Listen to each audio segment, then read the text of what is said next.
As Escrituras testificam por si mesmas. Jesus acreditava que a Bíblia era a palavra de Deus, o Antigo Testamento era a palavra de Deus e que ele tinha que obedecer. E os apóstolos acreditavam que os escritos dos outros apóstolos era a palavra de Deus e o Antigo Testamento era a palavra de Deus. Eles citavam tanto, por exemplo, o apóstolo Pedro cita as escrituras, os escritos de Paulo, comparado às demais escrituras do Antigo Testamento, como se também fosse a palavra de Deus.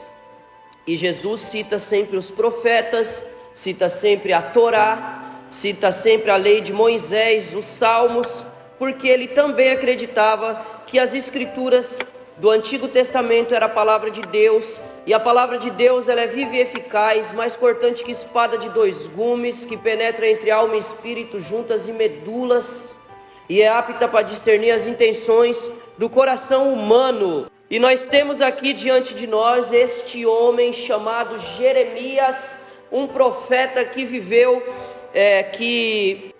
o seu ministério se iniciou em 612, 620, e o seu livro, a primeira edição do seu livro, escrito pelo seu escriba chamado Baruque, e por ele também foi feita a primeira edição do seu livro em 605.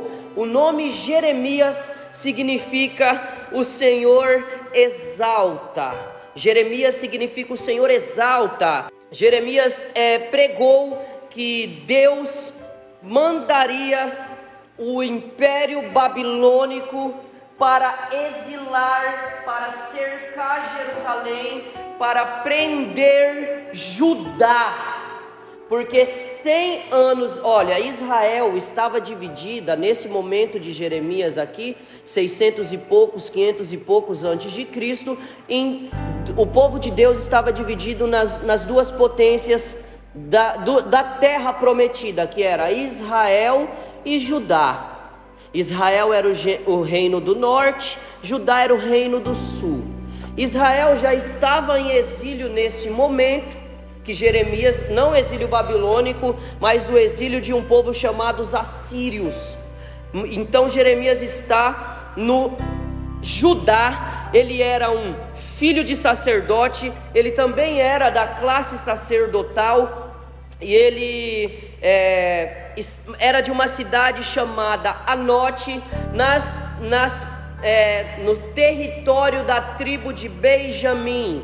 Este é o profeta Jeremias. Ele pregou nos últimos 5 reinados de Judá. Coisa importante para a gente saber, para contextualizar Jeremias, é que os últimos 5 reis de Judá ouviram a palavra de Jeremias. Um rei chamado Josias tentou implantar algumas reformas em Israel para que o povo saísse da idolatria, saísse da prostituição, e inclusive, meus irmãos, o povo de Israel naquele momento estava, no momento de Jeremias, na época de Jeremias, sacrificava às vezes seus filhos para um deus, um falso deus chamado Moloque. Então Deus levanta um homem, e nós conhecemos um pregador chamado Leonard Ravenhill, e ele diz que Deus não levanta multidões, Deus levanta homens e mulheres para falar com as multidões. Por isso que Cristo diz: assim como o Pai me enviou, eu envio vocês aos outros. Entendeu? E esse mesmo pregador chamado Leonard Ravenhill, um santo homem de Deus, pesquisem sobre ele depois, disse que, vocês sabem que Jeremias ele é chamado de o profeta? O profeta chorão, porque Jeremias pregava, ele chorava, ele dizia: convertei-vos, Israel, e ele chorava pelo povo, ele chorava pela nação. Já uma coisa para a gente aprender logo aqui nesse momento: quantas vezes nós estamos chorando pelo povo de Deus? Primeiro ponto é esse. E escuta o que eu vou falar. A palavra que corta aí, corta aqui. Primeiramente, 2 gumes, vai e volta. Então não pense que eu estou tentando repreender os irmãos quando eu fizer esses questionamentos. E Jeremias era o profeta chorão, e o pregador, o Leonard Ravenhill, como eu disse o seguinte sobre chorar. Ele disse que é impossível um homem produzir sermões secos se ele tiver os olhos molhados. Jeremias também citou na sua escritura, nos seus textos, poesias lindas. E uma delas ele diz assim: o povo estava já na Babilônia, no exílio. Ele diz assim: passou a cega, findou o verão, e nós não estamos salvos. Para mostrar como que aquele povo sofria. Outra coisa que a gente pode aprender com o livro de Jeremias é o seguinte, igreja: Jeremias ensina que Deus, mesmo quando manda julgamento para o povo, para discipliná-lo, Ele preserva um remanescente. Isso é uma coisa importante para a gente aprender. E acredito que o Espírito de Deus testifica na mente e no coração de cada um de vocês que vocês são parte desse povo remanescente. E outra coisa que podemos aprender também com Jeremias é que Deus prega o arrependimento, Deus manda pregar o arrependimento, mas vai chegar um momento, como chegou para Israel, em que nem para se arrepender mais as pessoas vão poder. Esse ponto é importante. Um dia os homens não poderão se arrepender mais, irmão José de Santana, porque não haverá mais salvação. E feito essa pequena introdução, vamos iniciar a explicação de um texto no capítulo 33 de Jeremias.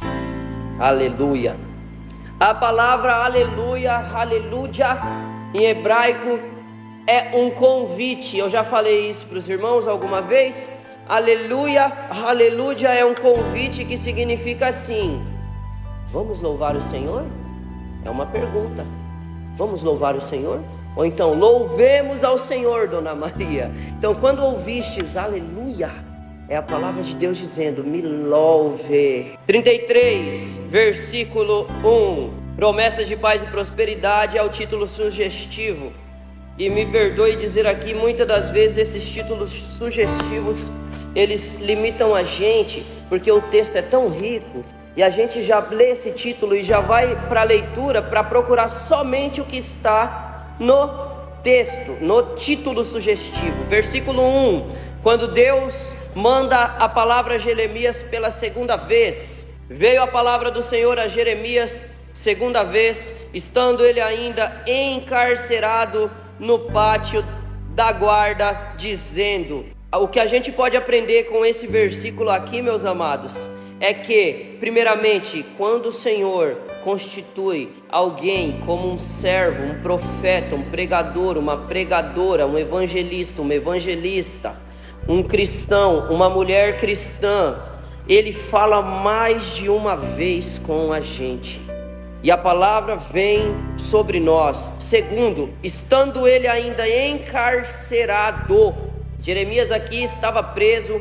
Eu não sei se ele estava preso no Egito, porque aconteceu de um determinado momento na história de Israel, alguns israelitas rebeldes pegar o corpo de Jeremias, vivo, claro, e levar para o Egito junto com eles e mantê-lo lá aprisionado com eles, fugido.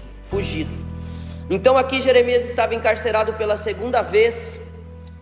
Encarcerado, mostrando que, olha só que forte isso daqui, não é onde o nosso corpo físico está, irmãos. Jeremias estava encarcerado, e ainda assim a palavra de Deus veio a ele. Não é onde o nosso corpo físico está que diz o nosso lugar nos planos de Deus. Não é a situação de humilhação que estamos que diz o nosso lugar no plano de Deus. Às vezes a gente vai estar em uma circunstância, em uma situação que a gente não deseja, e ainda assim será o plano de Deus na nossa vida. Esse é um ponto maravilhoso.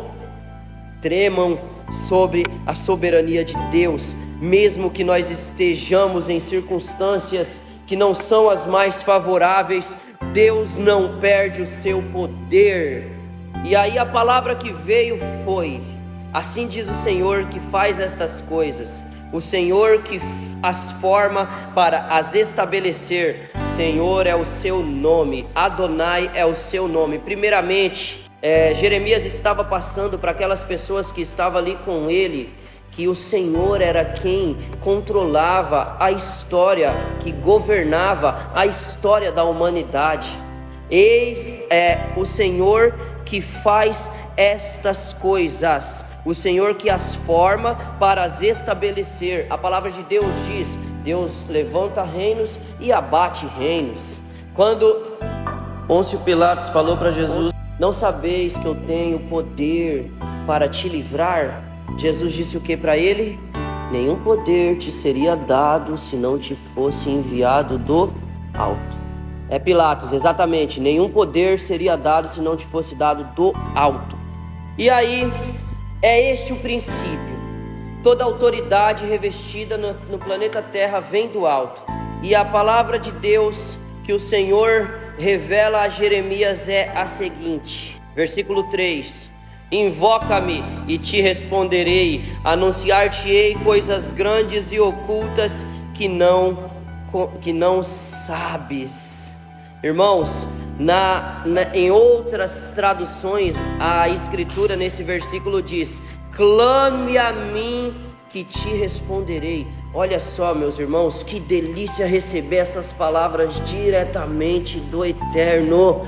Mesmo à distância, mesmo Deus estando distante em todas as dimensões, mesmo havendo distância entre nós e Ele, ainda assim Ele nos incentiva, ainda assim Ele nos ordena para que nós invoquemos a Sua presença. De certo que ninguém verdadeiramente invoca o Senhor pela sua própria vontade. Ninguém está buscando.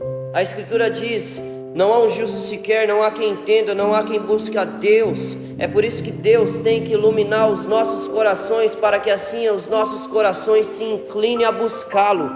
Invoca-me, o Senhor diz: invoca-me e te responderei. Deus realmente trouxe respostas a Jeremias de coisas grandes e ocultas.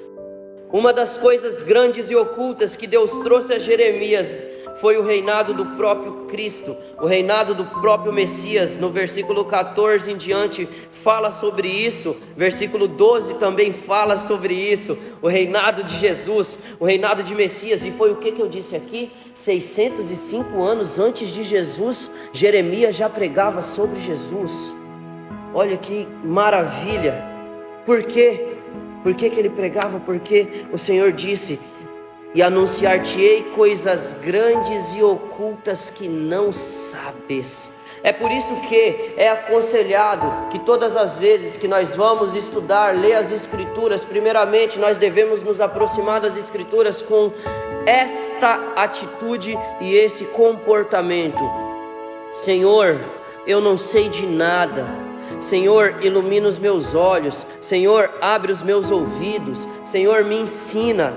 Se vocês verem a diferença que faz esse tipo de comportamento na hora de se aproximar da palavra de Deus, vocês vão ver como que o Espírito Santo está ao nosso lado, dona Quitéria. Como que o Espírito Santo está ao nosso lado, porque quando nós clamamos a Ele, Ele ilumina os nossos pensamentos. Olha que lindo, a palavra de Deus diz assim: a lei do Senhor é pura e dá sabedoria aos simples. A lei do Senhor é perfeita e ilumina os olhos. Diz o Salmo.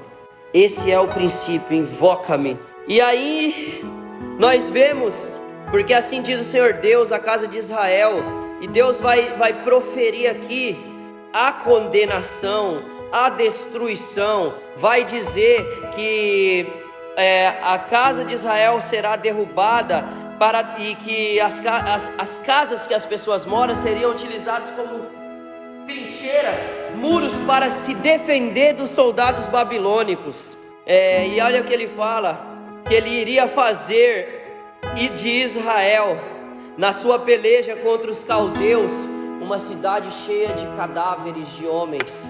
E ele ainda diz, no final do versículo 5: escondi o meu rosto por causa de toda a sua maldade.